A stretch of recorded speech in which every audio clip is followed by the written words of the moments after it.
बांदा की बात करते हैं। रक्षाबंधन के दिन यहां पर एक बड़ा नाव हादसा हुआ है। फतेहपुर से मरका गांव जा रही 33 यात्रियों से भरी एक नाव यमुना नदी को पार कर रही थी। तभी नाव अचानक से तेज बहाव के चलते भंवर में फंस गई और डूब गई। नदी में डूबे 13 लोगों को बचा लिया गया। 3 लोगों की मौत हो गई, जबकि 17 लोग अभी भी लापता हैं। इन लोगों की तलाश की जा रही है। रात में भी रेस्क्यू अभियान जारी रखने के लिए लाइटनिंग की व्यवस्था की गई है।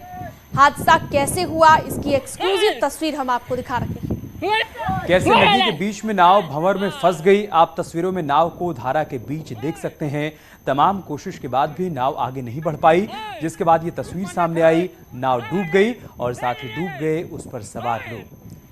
तो आप तस्वीरों में देख सकते हैं नदी में डूब रहे लोगों को कैसे ये लोग मदद के लिए हाथ हिला रहे हैं, बाहर निकलने के लिए संघर्ष कर रहे हैं, लेकिन पानी के तेज बहाव की वजह से वो बाहर नहीं आ पा रहे हैं। ये हम आपको 4 तस्वीरें दिखा रहे हैं। रात में भी रेस्क्यू अभियान चलाया जा रहा है। सीएम योगी ने हादसे का संज्ञान लेते हुए हर संभव मदद पहुंचाने के आदेश दिए हैं। गोताखोरों की टीम लापता लोगों की तलाश करने में जुटी हुई है। दरअसल आज सुबह हथनीकुंड बैराज से पानी छोड़ा गया था, जिसके चलते कहा जा रहा है कि पानी का बहाव काफी तेज था और इसे भी हादसे की एक बड़ी वजह माना जा रहा है। वहीं नाव को ओवरलोड भी बताया जा रहा है। यमुना नदी में पानी के तेज बहाव के चलते गोताखोरों को खासी दिक्कतों का सामना भी करना पड़ रहा है।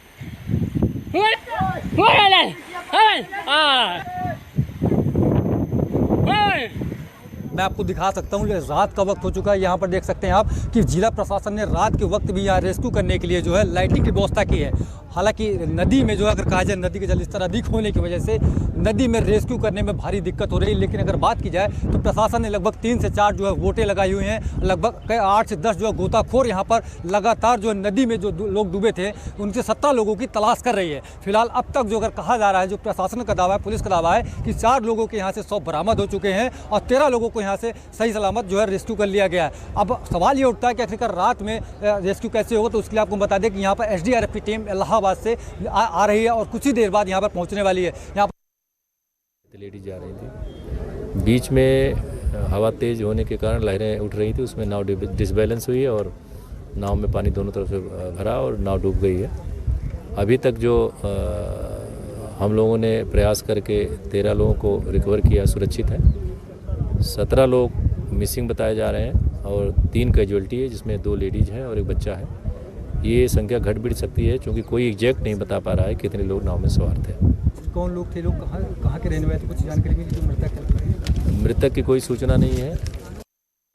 अच्छा, जितने थे वो बोले हमारी नाव है, हम भी डूब जाएंगे, तुम किनारे में लो। मैं ये भी बोला कि जितना की नाव का खर्च होगा मैं दूंगा, आदमी मैं बचाऊंगा तुमको। उसमें कितने लोग थे?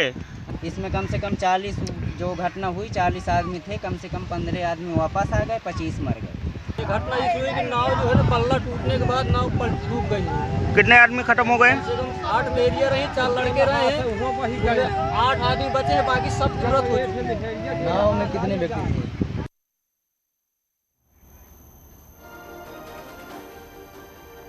सवाल है कि हादसा क्यों हुआ, हादसे के वक्त क्या हुआ था। इन सवालों के जवाब तलाशे जा रहे हैं, लेकिन अभी जो कारण सामने आ रहे हैं वो चौंकाने वाले हैं। उसमें नाव पर यात्रियों की संख्या ज्यादा होना एक बड़ा कारण माना जा रहा है। इसे आप 2 तस्वीरों के जरिए समझ सकते हैं। पहली तस्वीर बांदा में हुए हादसे की है, तो दूसरी तस्वीर फतेहपुर की है, जहां पर कल एक नाव ओवरलोड होने के चलते फंस गई थी और नदी में हिचकोले खा रही थी। गनीमत रही कि नाव किसी तरीके से घाट तक पहुंच गई। फतेहपुर की जो आप तस्वीर देख पा रहे हैं, वहां पर लोगों की जान बच गई।